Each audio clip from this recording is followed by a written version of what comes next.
And here we go, Baylor football postgame show on 365 Sports. I'm David Smoak in the studio. Lots happening in the Big 12. Emory Winter running the mothership, and we'll get to you in a moment on your feedback on today. Baylor has now won back-to-back. This game today could have gone either way. Both teams at times flashing really good, and then at times they can't get out of their own way, but a 500, nearly 600-yard total offense output by Baylor today, led by Sawyer Robertson, Dawson Pendergrass, also Bryson Washington and Richard Reese. I got a couple of notes. By the way, this is 365 Sports. Baylor wins 38-28. They've won 2 in a row. Isn't it feel kind of like, wow, is that what it's like? Baylor's now won 2 in a row, 4-4 after the win against Texas Tech and Lubbock. And TCU next week, they're trying to hold on to a win, 35-34, that game at home against Texas Tech, where they have come back from that game down big. And then Texas Tech's quarterback Will Hammond, who played at Huddle, the freshman, fumbled as they were driving in the TCU territory to try to set up a game-winning field goal.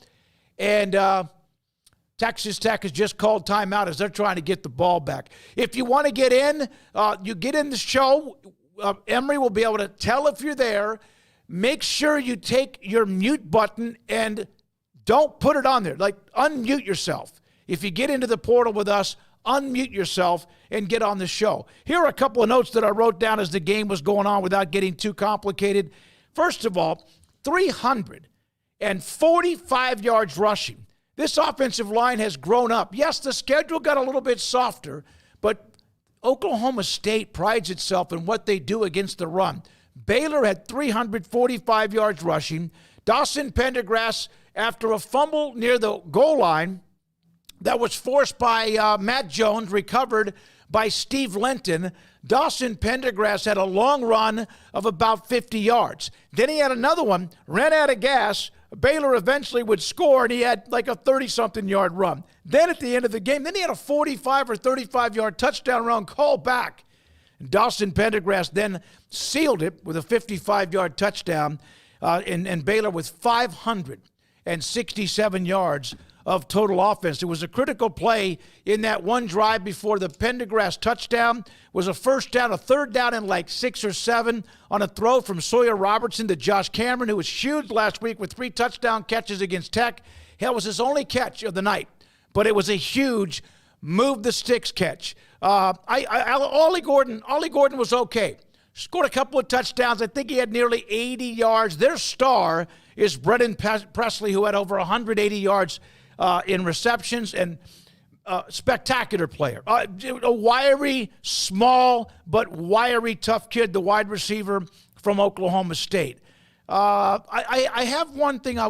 Corey Gordon, I want to bring him up on coverage teams. I'm not sure how many times he gets down on coverage teams. I kind of thought he stood out tonight, this afternoon for Baylor in their win. Let's see here. The fake punt at the end of the half is something that Dave Aranda and his special teams coach should not have allowed that to happen. Should not have allowed that to happen. That's about all they're going to do. They went for it. They faked it. Oklahoma State made it, and then also went on and tied the game at halftime. That could have been a turning point that really could have cost Baylor, but they overcame that. I thought the pass interference call late in the game against Baylor cornerback Caden Jenkins was very weak. About 6 minutes left. I thought he was doing a great job in the receiver, but he was called for pass interference. Ollie Gordon scored. He also threw a 2-point play on a pass, got it to 31-28, and then again Pendergrass with the long touchdown run to seal it.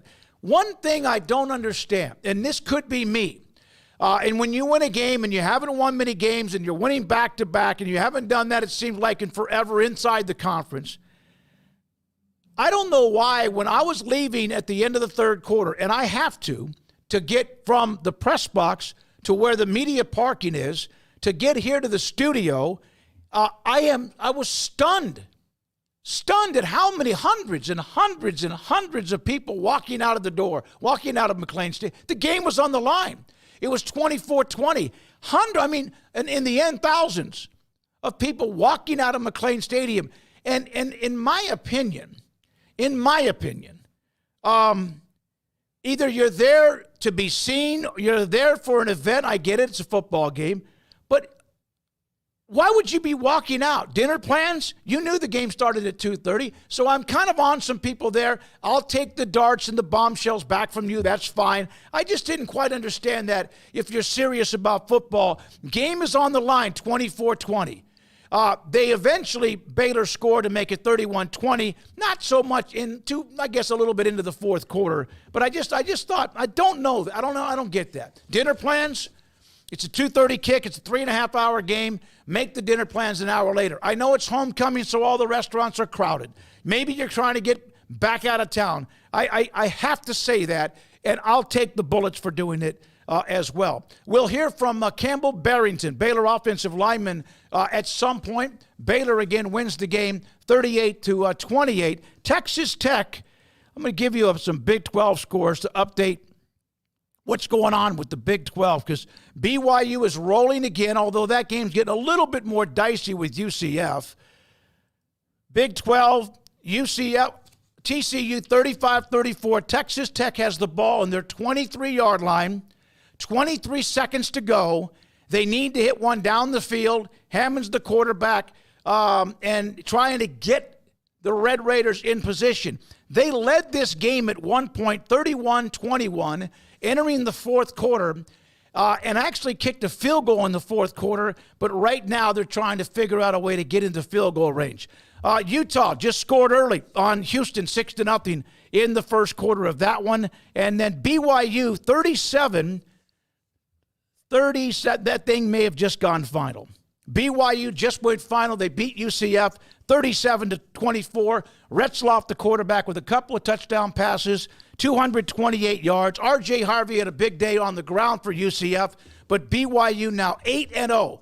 And they go into Orlando, and they beat UCF, the Knights, 37-24. Cincinnati, Colorado later tonight. Kansas and Kansas State kick off in an hour. West Virginia, Arizona are about to kick off in Tucson. Those are the games today. TCU 35-34, and they're trying, Texas Tech's trying to get into field goal range from their own 23. I've got the game on the screen here in our studio. Hammond, he's the young freshman from Hutto, gets out of bounds. He does not get out of bounds. So I'm not sure if Tech's going to get one more play. They might. There's a flag on the play as well. So Texas Tech trying to get in position. Joey McGuire, that would be back-to-back losses after the 5-1 start. Lost at home to Baylor, got beat up last week, and trying to get a win. It would be a miracle win if they could win this one, but in the Big 12, you never know. And Baylor 38, Oklahoma State 28.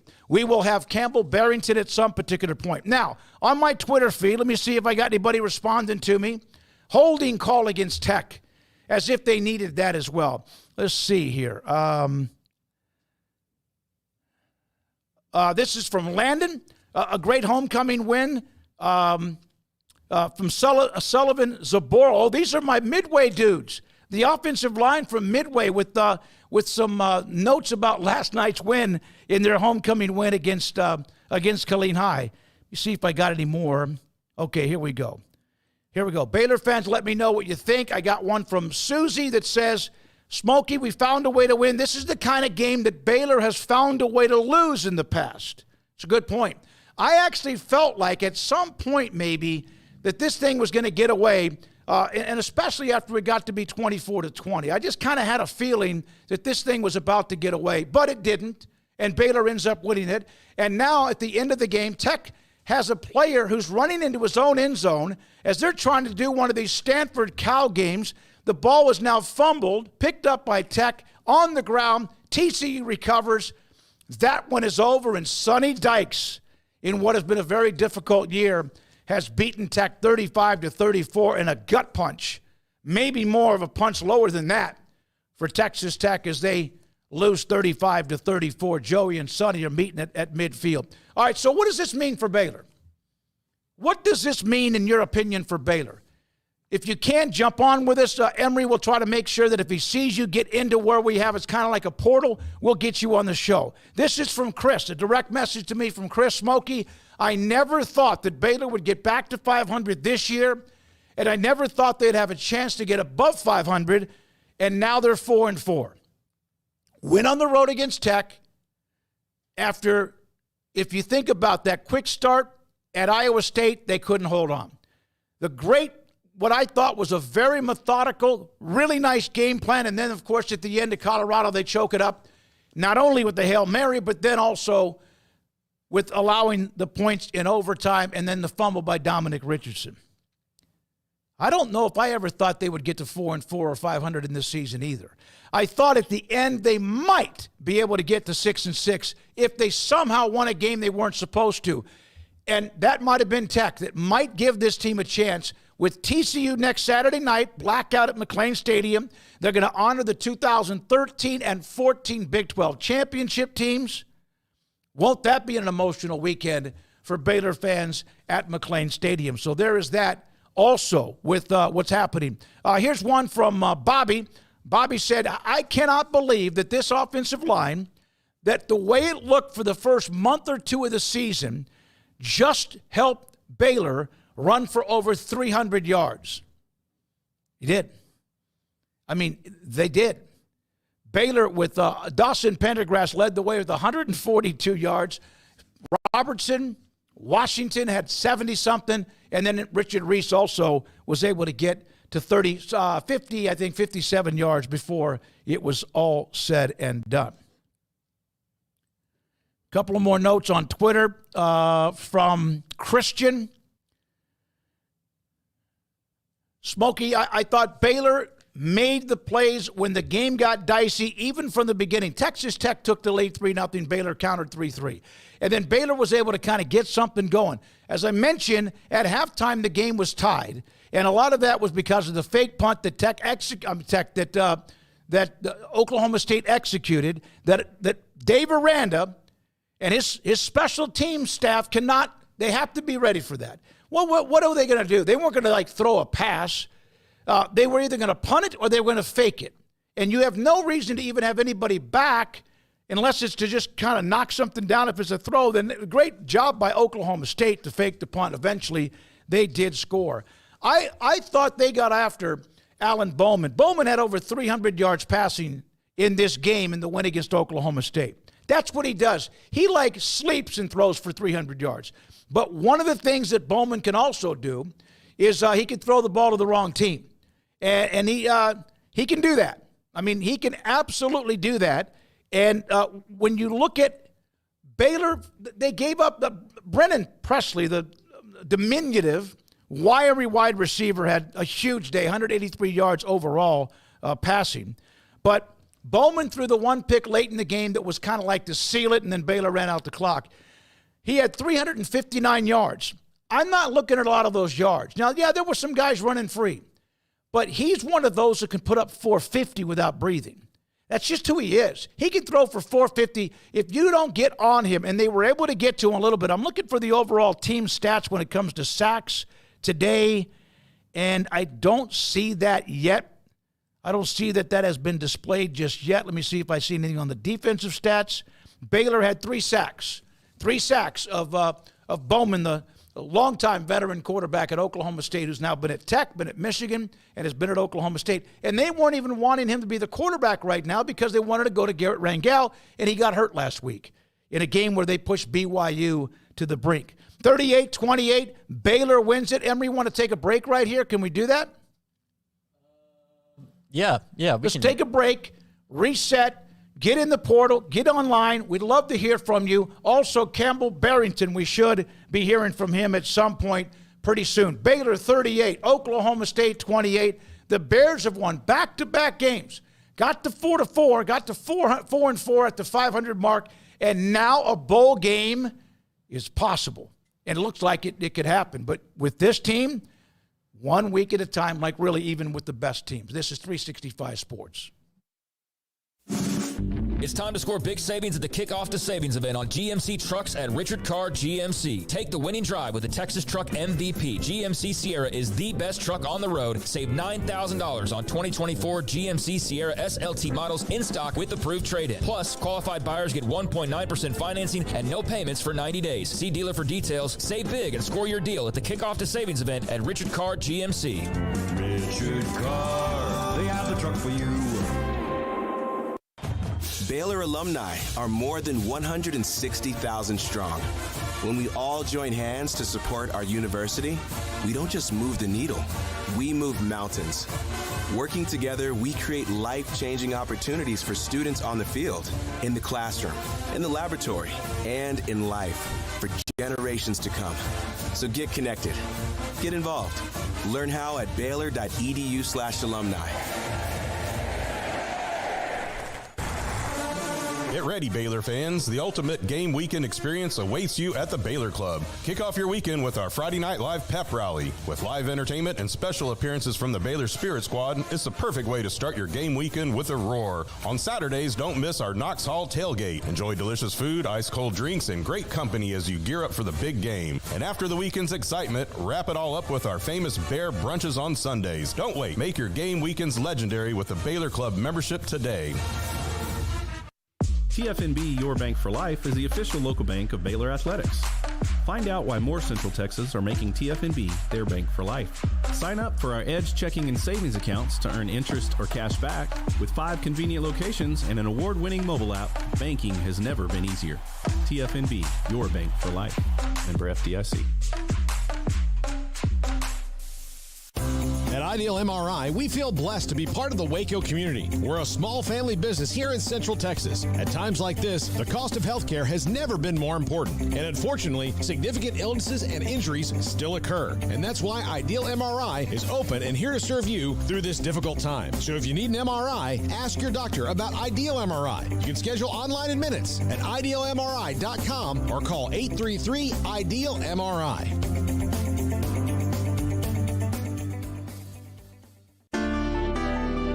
Edward Jones Financial Advisors Ben Erlinson, Brad Wilson, and Cam Heathcott understand these are difficult and changing times we live in, but they know how important your financial investments are to you. So is your financial advisor staying in touch with you and helping you navigate today's financial climate? Invest with Edward Jones Financial Advisors Ben Erlinson, Chuck Verno, Brad Wilson, and Cam Heathcott, who invest their time and experience back to you and your money. And like coaching athletes, investing money is about time, patience, and encouragement. Contact Ben Erlinson at 254-759-8533. Brad Wilson's location at 250 Sharon Drive in Woodway, and Cam Heathcott in Conroe. Edward Jones Financial Advisors, Ben Erlinson, Brad Wilson, and Cam Heathcott, proud sponsors of 365 Sports. Edward Jones, making sense of investing, member SIPC.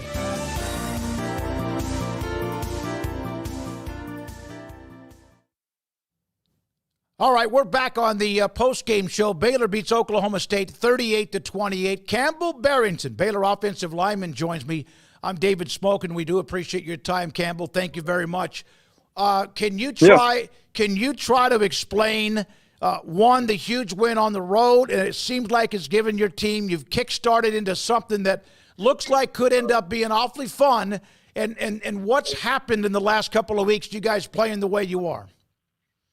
Yeah, I mean, honestly, it's just a group of guys coming together, you know, playing as one unit, playing as a team. I mean, after losing those first few games, I mean, we were all uptight. You know, we needed to make a change, and so, you know, I think we just grew closer as a unit and as a group and as a team. And I don't know, we just had that chip on our shoulder. And now, you know, we've seen what we could do against Texas Tech, and you know, we had to prove it again in this game. 565 yards of total offense.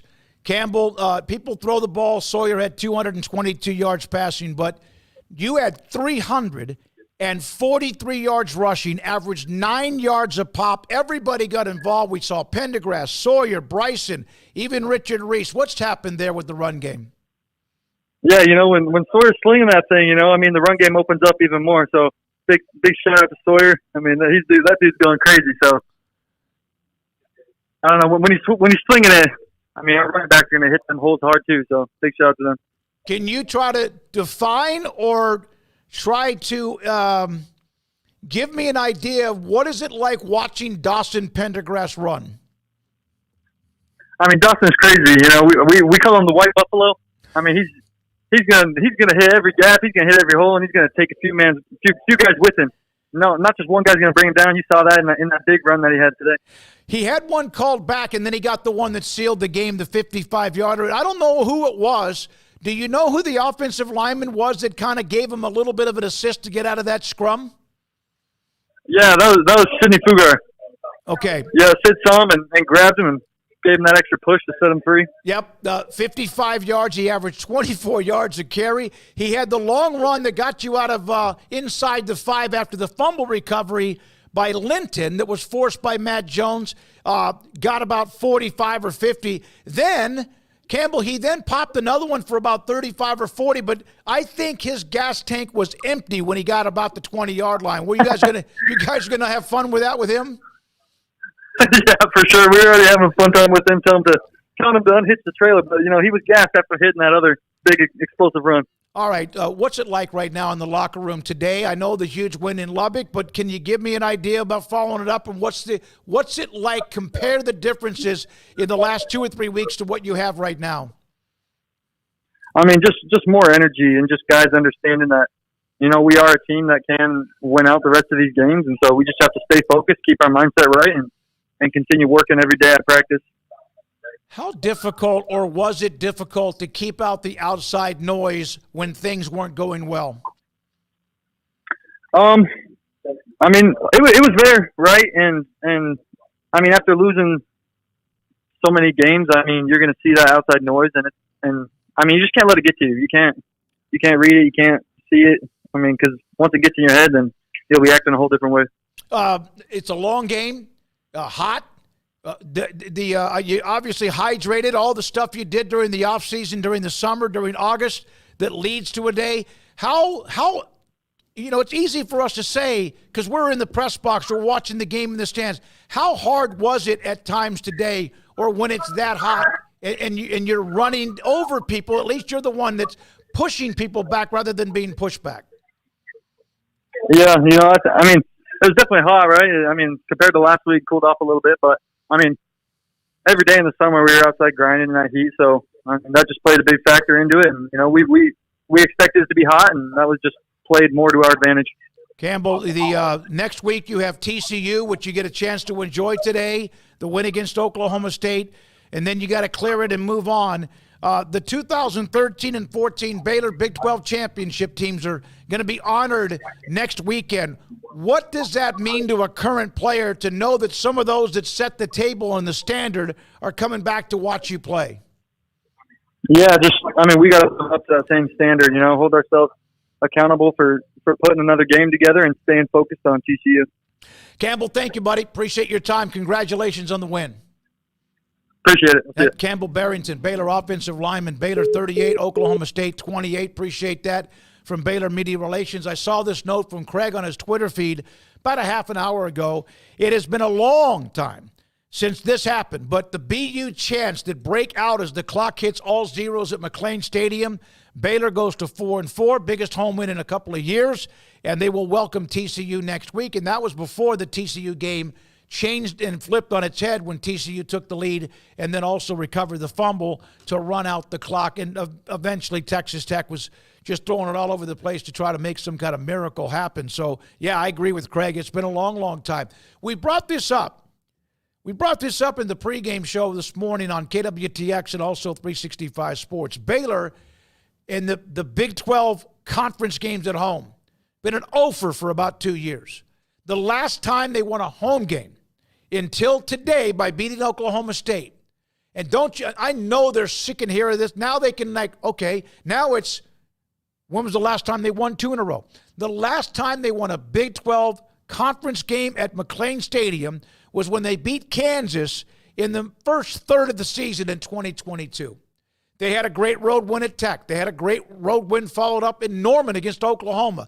But the last conference game, Big 12 game they won at home, was in 2022, about just over 2 years ago in October of 2022. Think about that. Well, they hadn't won many Big 12 games anyway. Now they've gone to Lubbock, where they seem to love to play there. And now they have ended that 2-year, when was the last time they won a Big 12 home game? Now, that doesn't matter. It's still a part of history. That doesn't matter because of the win they have today against Oklahoma State. Let me see if there's anybody else that has responded on this. Let me see here. From, I don't know if this is your real name or not, but Boudin. And by the way, I love me some Cajun Boudin. I mean, I really do love the Cajun Boudin. Boudin saying that right now, he goes, I don't know how good Baylor is, but I do know this, that it is night and day than what we saw a month ago, and night and day of how we saw them close out 2022 and 2023. Absolutely right, Boudin. Appreciate your time with us on 365 Sports. Let me go to a couple others. This is from Wilson. I thought that Baylor, on a couple of occasions, they never, even when things didn't go right, you never saw them kind of like go, oh my God, here we go again. They didn't. And there were a couple of times when you wondered, okay, Oklahoma State counters, and here we go again. Like, for example, when Oklahoma State cut the lead to 31-28, there was a huge play in that. There was a penalty on that drive that allowed them to continue the drive. Then they score, and then they get the 2-point conversion to Brennan Presley on an Ollie Gordon pass. Ball pops off of his, like, abdomen or his stomach, or which is the same thing, or his chest, and straight up in the air, and it lands in his stomach. 31-28. Baylor, third down and 6 or 7. And Sawyer Robertson threw a bullet right to Josh Cameron, who picked up the first down. And then it wasn't much later after that Dawson Pendergrass went on that 55-yard, what you could say is a game-sealing touchdown. Oklahoma State never was able to do much and threw the pick to Caden Jenkins to pretty much close that thing out. Let me see. I'm going to give you anything else that's going on in the Big 12. Oh, a couple of other team stats. I want to get to some of the team stats of this game, 38-28 Baylor. Baylor was 3 of 9 on third down conversions. Oklahoma State was 4 of 15. Oklahoma State was 3 for 4 on fourth downs. Baylor was 0 for 1. Baylor only threw the ball 20 times, but they threw it effectively at 11.1 yards per pass, not per completion, per pass. And Sawyer did have one. It was a bad decision. In fact, I put it up when I saw it. It was 3-3. He tried to force one. He was kind of flush from the pocket, ran to the right side, and for whatever reason, I don't know what he saw. It's surely a lot faster down there than it is with me in the press box, but he threw one up for grabs and it was picked off by Oklahoma State, and you're like, he does that, but man, you like all the other good stuff that he does, so he threw a pick, and I mentioned the pick at the end of the game that sewed it up for Baylor after the long Pendergrass run. Baylor, 38 carries, 343 yards, and 9 yards per carry. A lot of penalties in this game. Oklahoma State had penalties, 12 penalties, 84 yards. Baylor had 8 for 93. Oklahoma State also had a fumble that they lost. That was the Ollie Gordon run near the goal line. He was, I don't know who was tied up with him, trying to drag him down at about the 2. Matt Jones comes over, hits him.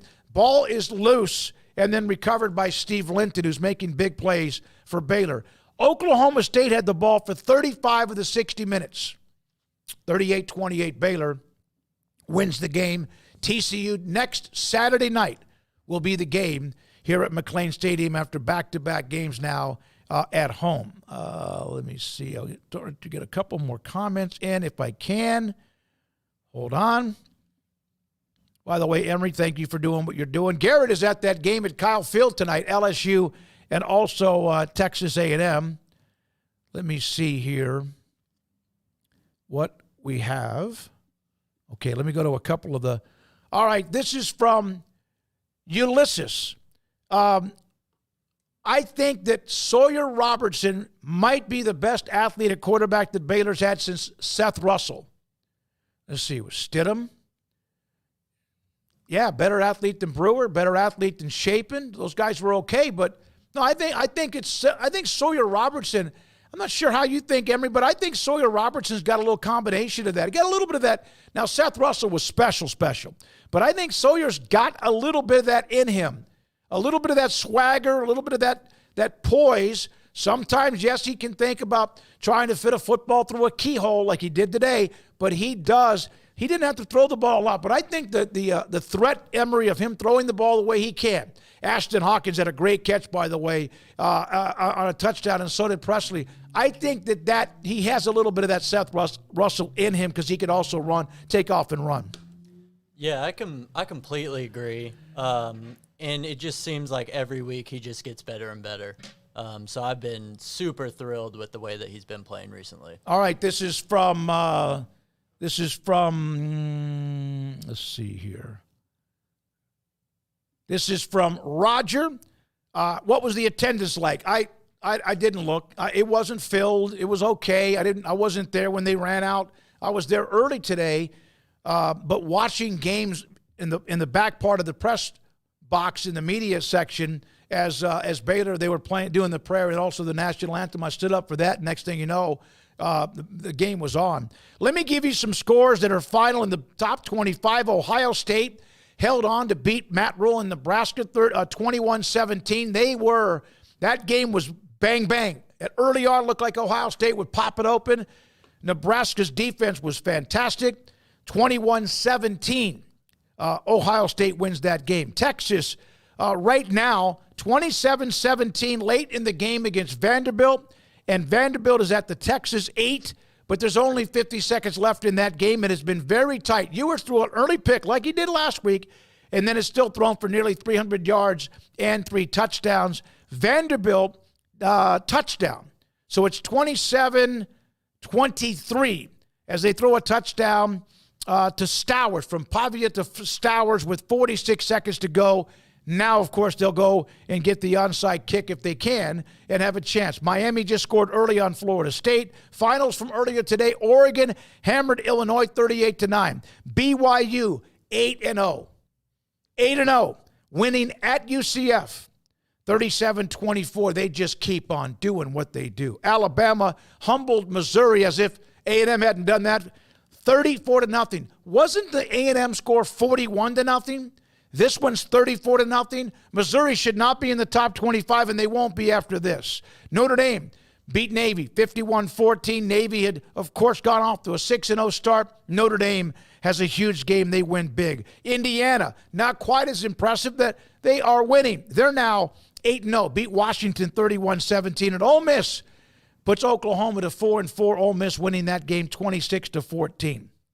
So there we are with the top 25. Some other games about to kick off, including LSU, Texas A&M, in what should be one heck of a game at Kyle Field down in College Station. Emory, thank you very much. Appreciate it. Thanks to those of you who at least contacted me today on Twitter. We'll be back again Saturday night late after the game with Baylor and TCU.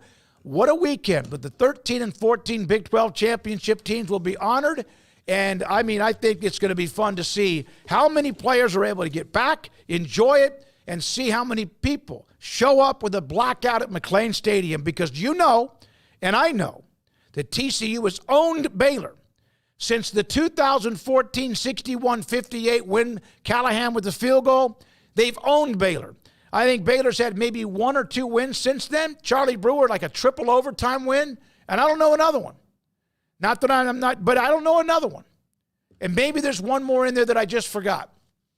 But that ought to be a hell of a weekend. Hope you'll be able to get into town from wherever you live for TCU and Baylor. For Emory Winter, thanks to Baylor allowing us to have a chance to talk to Campbell Barrington. Final, Baylor 38, Oklahoma State 28. This is 365 Sports. Have a great weekend. It's time to score big savings at the Kickoff to Savings event on GMC Trucks at Richard Carr GMC. Take the winning